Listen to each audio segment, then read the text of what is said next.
Hello, folks. So, in this video, I wanted to talk about how businesses actually,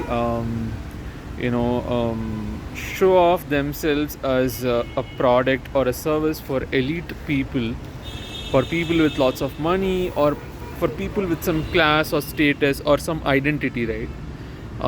And how they try to cater to those elite people and also elite ideas, right?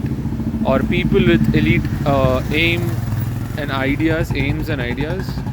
So goals, elite ambitions. For example, you want to be you want to have a world record, or you want to have a Guinness World Record.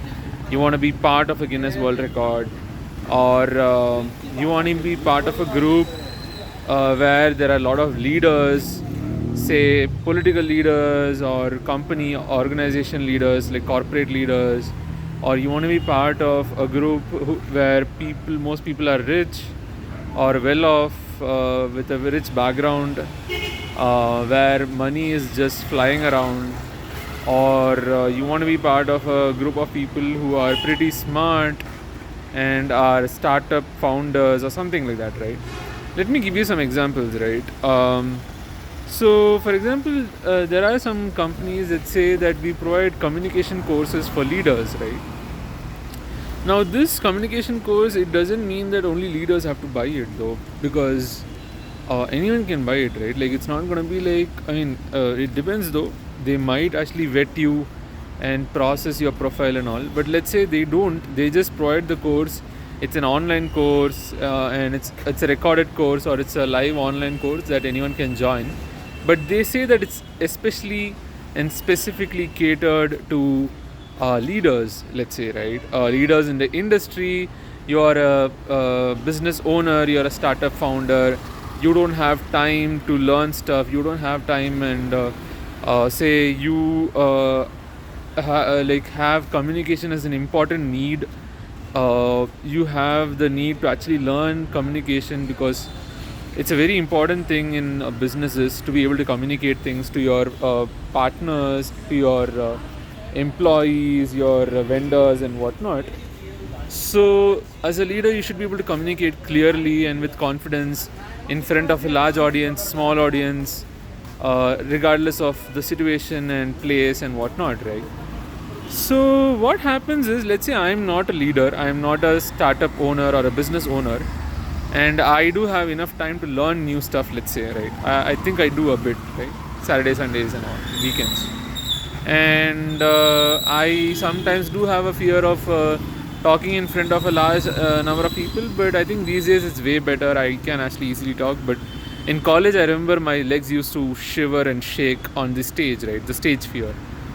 So the interesting thing was, I was looking at this ad or an advertisement or the marketing campaign of a company, which said we provide communication courses and classes for, this is a communication course for leaders, startup owners, business owners, right? And I was like, oh, interesting. So if this course can actually cater to business owners and is at that level, which is pretty high, then maybe I can use it too, and probably interact with those people, have a gateway to interact with those people. Maybe a few people like me will be there, but then everyone else will be like business owners or startup founders, or who knows, maybe a lot of them are like me and less of them, or none of them are like startup founders, right?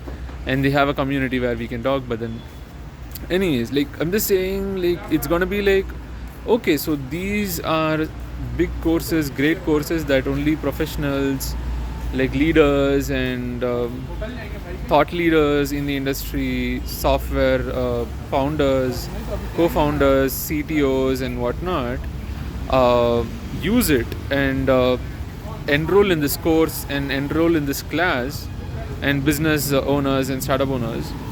And then I enroll in it, and I'm like, okay, I feel like I'm at that level, right? So then, so it becomes, I'm at that level, then it becomes like, okay, so you as a business are trying to actually make your, customers, your clients feel good. That's like an important part of a business, I think, right? you are trying to make your clients feel good. For example, brands like Adidas, Puma, Nike and all are used by athletes, right? Professional athletes. So then when you actually wear an apparel that is actually manufactured by Adidas, Nike, Puma, and you're like, okay, I'm at that level, like my class, my status is at that level. And when you own an iPhone, which is like a pretty high class, high end phone, even the basic models, and the cameras are pretty good, so much good that people actually, directors can take movies, short movies and even long feature films with it. When you have an iPhone, you're like, I'm at that level, right? Like, people usually, sometimes they might not think about what is good enough for them, and sometimes they just are looking at best and the worst, right? They don't want anything in between. There are too many options in between, so they go for the best, right? Sometimes, especially when they can afford it, as in when they have the money to just buy it, though they can't really exactly afford it, in the sense that it'll put a hole in their pocket, right? A big hole in their pocket. For example, I can't afford an iPhone, it'll put a big hole in my pocket, right? Or I can't afford pretty expensive, anything more than $100 or $100, $100, it'll put a big hole in my pocket, right? Like, if I want to buy an accessory, I'm actually considering buying an accessory. Recently I've been thinking about it. It's actually $300, right? In dollars. In rupees it's like some 25k, and I'm like, how do I afford it? Like, it'll put a big hole in my pocket, and my phone costs around $350, right? And that is an apparel that I might not use it much, or I might use it. It's a massage gun, and this massage gun is actually for professional elites, like professional athletes, elite people who are like performers, who do weightlifting or who do running, who have sore muscles, who need a massage, right? And I'm like, okay, if elite people are using it, well, it'll help me also. But do I really need something that elite? Can I get something lesser? But then when I think about something lesser, I don't know how good or bad it is. I need to experience it, right?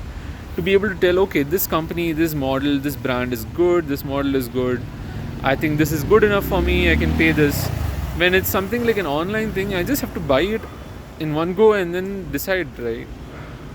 So if you have a demo, I think it's a great idea, right? So I'm planning to actually do a demo.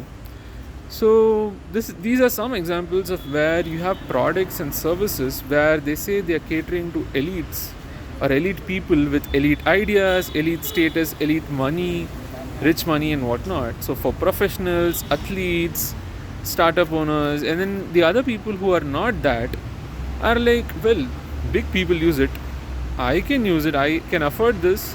No one said that other people should not wear it, so I will wear it. Like, for example, you can wear your gym clothes for office, right? Like, no one's gonna say, well, you can't wear this for office, like, unless you are in a role where you are expected to wear some corporate suits. Well, no one's gonna say, hey, why are you wearing a t-shirt that's actually used in gyms, right? Or no one's gonna tell, why are you wearing a football jersey in a gym, right? So you can wear it. No one's gonna say you can't wear a football jersey in a gym, right? So jersey is a jersey. Though it's a football jersey to play football or go to football stadiums and cheer for football teams, you can still use it for other things. It's not like you're abandoned or you are not allowed to use a product in some places, in some ways and whatnot, right? Though people might say a raincoat is for the rains, you can wear it even if it's not raining, right? And if it's raining even little, you can wear it. If it's raining a lot, yeah, of course you will wear it. So I mean, you can just wear it. No one's gonna say, hey, no, you shouldn't, right? And so regardless of what the product is made for, or the service is made for, or for who it is made for, others can also use it, and in different situations and whatnot, as long as there's no big problem with it. And though some people might be like, why are you doing this? That's all. But you'll just get some awkward looks, weird looks, but you'll just go ahead and do it, right? You can do it. You can go ahead and just do it.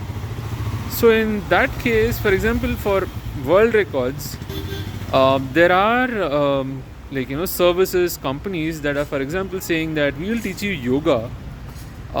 Say Surya Namaskaram is actually a asana in yoga, and it's like a pose, it's a set of poses, multiple poses, some 12 poses or something. So and let's do so this let's say a company comes up and says, so there are companies that do this.